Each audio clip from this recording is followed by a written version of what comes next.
कविता वाक्य अभ्यास प्रश्नोत्तर। बच्चों, इसमें साथ में मैंने कुछ अतिरिक्त प्रश्न भी दिए हैं, तो उन्हें भी पढ़ लीजिए। अभ्यास में पहला प्रश्न है, रस्सी यहाँ पर किसके लिए प्रयुक्त हुई है और वह कैसी है? इस प्रश्न का उत्तर है, रस्सी शब्द जीवन, नश्वर साधनों और सांसों के लिए प्रयुक्त हुआ है। वह स्वभाव में कच्ची अर्थात नश्वर है। कवित्री अपने जीवन रूपी नाव को कच्चे धागे की रस्सी अर्थात नश्वर सांसों से खींच रही है, जो कभी भी टूट सकती है। सेकंड क्वेश्चन है, कवित्री द्वारा मुक्ति के लिए किए जाने वाले प्रयास व्यर्थ क्यों हो रहे हैं? इस प्रश्न का उत्तर है, कवित्री द्वारा इस संसारिकता तथा मोह के बंधनों से मुक्त नहीं हो पा रही है। ऐसे में वह प्रभु भक्ति सच्चे मन से नहीं कर पा रही। जिस तरह कच्चे सकोरे से पानी रिसता रहता है, उसी तरह कवित्री की उम्र भी कम होती जा रही है। अर्थात उसके हाथ से समय निकलता जा रहा है और उसे लग रहा है कि उसके द्वारा सारी साधना व्यर्थ हो रही है और उसके द्वारा मुक्ति के प्रयास भी विफल हो रहे हैं। प्रश्न 3, कवित्री का घर जाने की चाह से क्या तात्पर्य है? उत्तर है, परमात्मा से मिलना अर्थात प्रभु से मिलने की तीव्र इच्छा। नेक्स्ट क्वेश्चन है, भाव स्पष्ट कीजिए। पहली पंक्ति है, जेब टटोली कोड़ी ना पाई, और दूसरी पंक्ति है, खा खाकर कुछ पाएगा नहीं, ना खाकर बनेगा अहंकारी। पहली पंक्ति का भाव है कि मैंने ये जीवन उस प्रभु की कृपा से पाया है, इसलिए मैंने उसके पास पहुंचने के लिए कठिन तपस्या का मार्ग चुना, परंतु उसे ईश्वर नहीं मिला और पुण्य कर्म करने के लिए वह समय ही नहीं निकाल पाई, और ईश्वर रूपी मांझी को पुण्य कर्म रूपी उतराई देने के लिए उसके पास कुछ भी नहीं था। द्वितीय पंक्ति का भाव है कि व्यक्ति को ईश्वर को पाने के लिए मध्यम मार्ग को अपनाना चाहिए।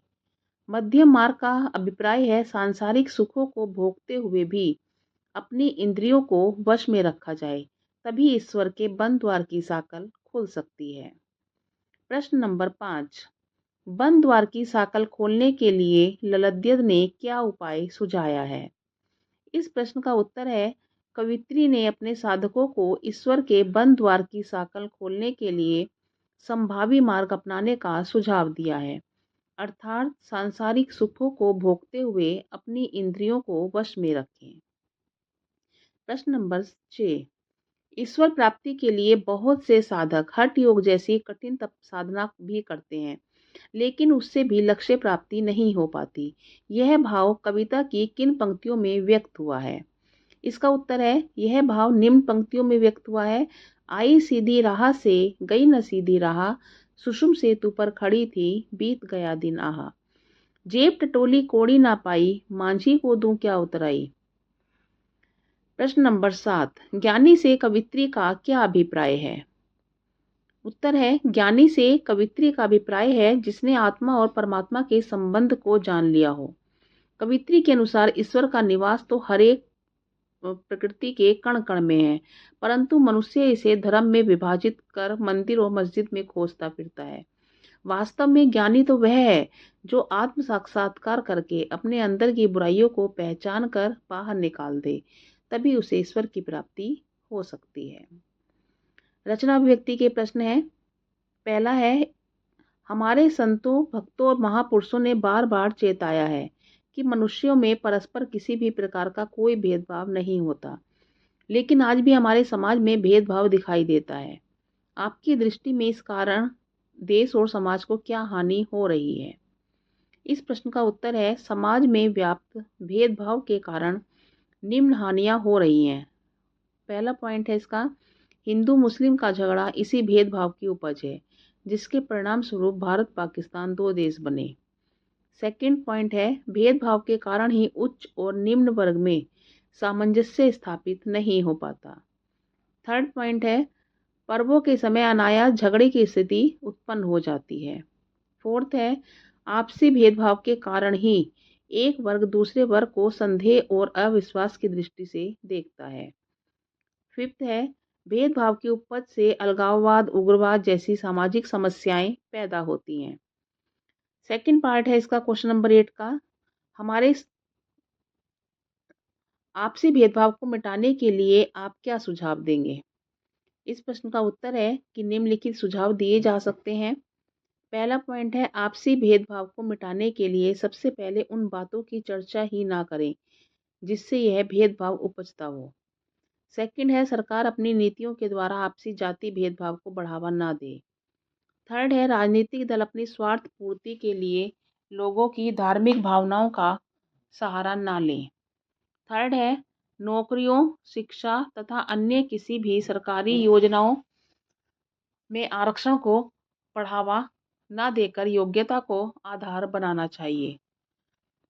फिफ्थ है, स्कूली पाठ्यक्रम भी एकता समता पर आधारित हो। लघु उत्तरीय प्रश्न। पहला है, नाव किसका प्रतीक है और कवित्री उसे कैसे खींच रही है? उत्तर है, नाव इस नश्वर शरीर का प्रतीक है और कवित्री उसे सांसों की डोर रूपी रस्सी के सहारे खींच रही है। सेकंड क्वेश्चन है, कवित्री भव सागर पार करने के प्रति चिंतित क्यों है? उत्तर है, कवित्री भव सागर पार करने के होने के प्रति इसलिए चिंतित है क्योंकि वह नश्वर शरीर के सहारे भव सागर पार करने का निरंतर प्रयास कर रही है, परंतु जीवन का अंतिम समय आ जाने पर भी उसे अच्छी प्रार्थना स्वीकार होती प्रतीत नहीं हो रही है। प्रश्न नंबर 3, कवित्री ने अपने व्यर्थ हो रहे प्रयासों की तुलना किससे की है और क्यों? इस प्रश्न का उत्तर है, कवित्री ने अपने व्यर्थ हो रहे प्रयासों की तुलना कच्चे सकोरों से की है। मिट्टी के इन कच्चे सकोरों में जल रखने से जल रिस कर बह जाता है और सकोरा खाली रहता है। उसी प्रकार कवित्री के प्रयास निष्फल हो रहे हैं। कवित्री के मन में कहाँ जाने की चाह है और उसकी दशा कैसी हो रही है? उत्तर है, कवित्री के मन में परमात्मा के शरण में जाने की चाह है। यह चाह पूरी न हो पाने के कारण उसकी दशा दयनीय है। प्रश्न नंबर 5, बंद द्वार की सांकल खोलने के लिए कवित्री क्या आवश्यक मानती है? इस प्रश्न का उत्तर है, बंद द्वार की सांकल खोलने के लिए कवित्री का मानना है कि मनुष्य को भोग विलास से दूरी बनाकर भोग और त्याग के बीच का मार्ग अपनाना चाहिए, अर्थात सांसारिक सुखों को भोगते हुए अपनी इंद्रियों को वश में रखना चाहिए। तभी उसके लिए ईश्वर के बंद द्वार की सांकल खुल जाएगी, अर्थात उसे प्रभु प्राप्ति हो जाएगी। नेक्स्ट प्रश्न है, ना खाकर बनेगा अहंकारी, कवित्री ने ऐसा क्यों कहा है? इस प्रश्न का उत्तर है, ना खाकर बनेगा अहंकारी से कवित्री का अभिप्राय है कि सांसारिक सुखों को पूरी तरह से त्याग कर व्यक्ति अहंकारी हो जाता है, क्योंकि उसे लगता है उसने अपनी इंद्रियों को वश में करके महाज्ञान हासिल कर लिया है। प्रश्न नंबर 7, कवित्री किसे साहब मानती है और वह साहब को पहचानने का क्या उपाय बताती है? इस प्रश्न का उत्तर है, कवित्री परमात्मा को साहब मानती है और उनके जीवन रूपी नैया को संसार रूपी भवसागर से पार कर सकते हैं। वह साहब को पहचानने का यह उपाय बताती है कि मनुष्य को आत्मज्ञानी होना चाहिए, अर्थात आत्मचिंतन करके अपने अंदर की बुराइयों को पहचान ले और बाहर निकाल दे। अब है दीर्घ उत्तरीय प्रश्न, यानी कि बड़े आंसर। पहला प्रश्न है, जेब टटोली कोड़ी ना पाई, इसके माध्यम से कवि ने क्या कहना चाहा है और इससे मनुष्य को क्या शिक्षा मिलती है? इस प्रश्न का उत्तर है, जेब टटोली कोड़ी ना पाई के माध्यम से कवित्री यह कहना चाहती है कि हठयोग, आडंबर, भक्ति का दिखावा आदि के माध्यम से प्रभु को प्राप्त नहीं किया जा सकता। भव सागर को पार करने के लिए मनुष्य जब अपनी जेब टटोलता है तो वह खाली ही मिलती है। इससे मनुष्य को शिक्षा मिलती है कि भक्ति का दिखावा एवं आडंबर नहीं करना चाहिए। अगला क्वेश्चन है, वाक पाठ के आधार पर बताइए परमात्मा को पाने के रास्ते में कौन कौन सी बाधाएं आती हैं?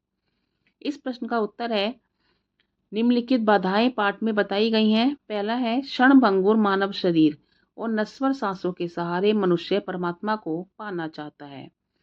पॉइंट 2, परमात्मा को पाने के प्रति मन का शंकाग्रस्त रहना। थर्ड है, अत्यधिक भोग में लिप्त रहना या भोग से पूरी तरह दूर होकर वैरागी बन जाना। नेक्स्ट है, मन में अभिमान आ जाना। और फिफ्थ है, सहज भक्ति का मार्ग त्याग कर कठिन तपस्या का सहारा लेना। सिक्स पॉइंट है